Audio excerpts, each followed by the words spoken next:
Hello bachelors, ఈరోజు మీకు bread omelette వేసుకోవటం ఎలాగో చూపిస్తాను అన్నమాట.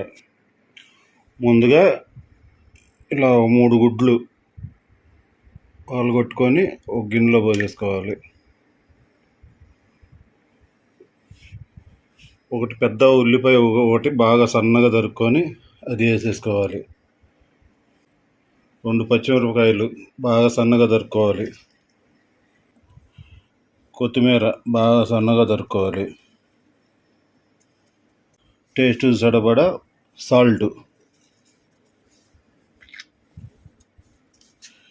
అవి వేసుకొని ఇలా మొత్తం గిలగొట్టుకోవాలి. బాగా నురుగొచ్చే వరకు ఇలా మొత్తం నురుగొచ్చేటట్టు గిలగొట్టుకొని ఇందులో కొద్దిగా గరం మసాలా ఒక స్పూన్కి చిన్న స్పూన్ అంత చాలు గరం మసాలా వేసేసుకొని ఇది కూడా తిప్పేసుకోవాలి.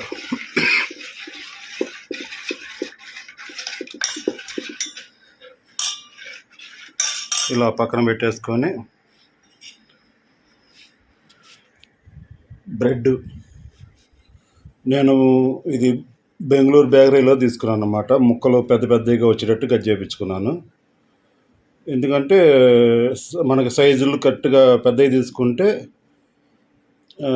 లోపల కట్ చేసుకోవచ్చు, వీలుగా ఉంటుంది. ఇది ఈ టైపులో కట్ చేసుకొని ఆ ముక్కలను కూడా పక్కనట్టు పెట్టుకున్నాను. మన ఇష్టం వచ్చిన షేపుల్లో లోపల కట్ చేసుకొని ఆ ముక్కలను అట్లా పక్కనట్టు పెట్టుకోవాలన్నమాట.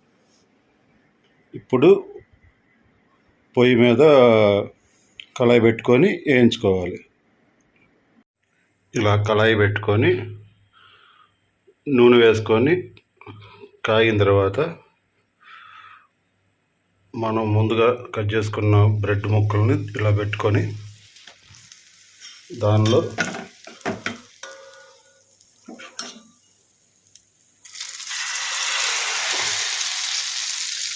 ఇలా కోడిగుడ్డు వేసిన దాన్ని పోసుకోవాలన్నమాట. పోసుకొని దాని మీద ఈ బ్రెడ్ ముక్కని పెట్టేసేయాలి. బ్రెడ్ ముక్కలు పెట్టేసి ఒత్తేసేయాలి.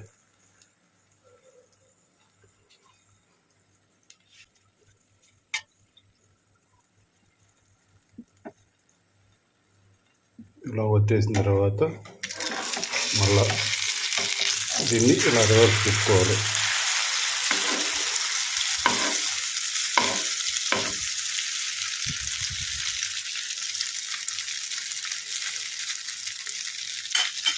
లో ఫ్లేమ్లో వేసుకోవాలన్నమాట. ఇలా వేగిన తర్వాత పైన జీడిపప్పు, బాదం పాలలోకి వాడతారన్నమాట. ఈ జీడిపప్పు వాటిని ముందుగానే ఫ్రై చేసుకున్నట్టు పెట్టుకొని వీటిపైన వేసుకోవాలి. వీటిపైన అలా డెకరేషన్ చేసుకొని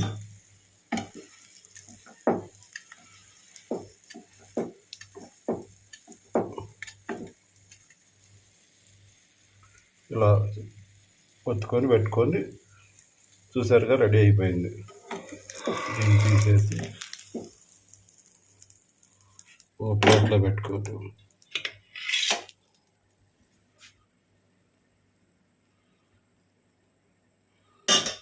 అదేవిధంగా ఇంకో బ్రెడ్ ముక్క పెట్టానమాట.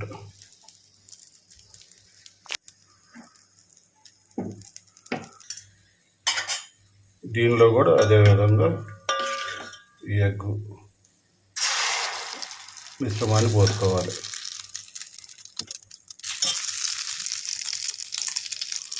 పోసుకొని దాని మీద కూడా ముందుగా కట్ చేసి పెట్టే ముక్కను పెట్టేసేయాలి.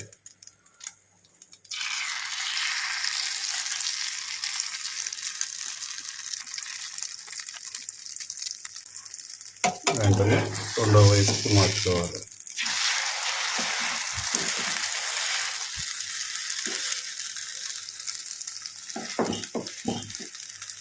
చాలా తొందరగా కాలిపోతూ ఉంటుంది అన్నమాట బ్రెడ్ ఉడకని. దీని మీద కూడా అలానే జీడిపప్పు ముక్క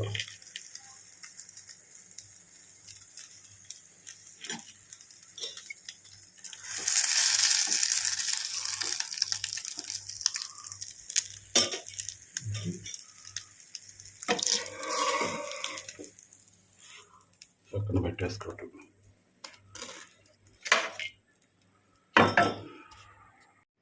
ఇలా టమోటా కచప్తో తినొచ్చు అన్నమాట. చూసారుగా, ఈజీగా బ్రేక్ఫాస్ట్ కానీ సాయంత్రం స్నాక్స్గా కానీ ఈజీగా ప్రాసెస్ అనమాట ఇది. వీడియో నచ్చినట్లయితే లైక్ చేయండి, సబ్స్క్రైబ్ చేసుకోండి. మరిన్ని వీడియోస్ మీ ముందుకు తీసుకొస్తూ ఉంటాను.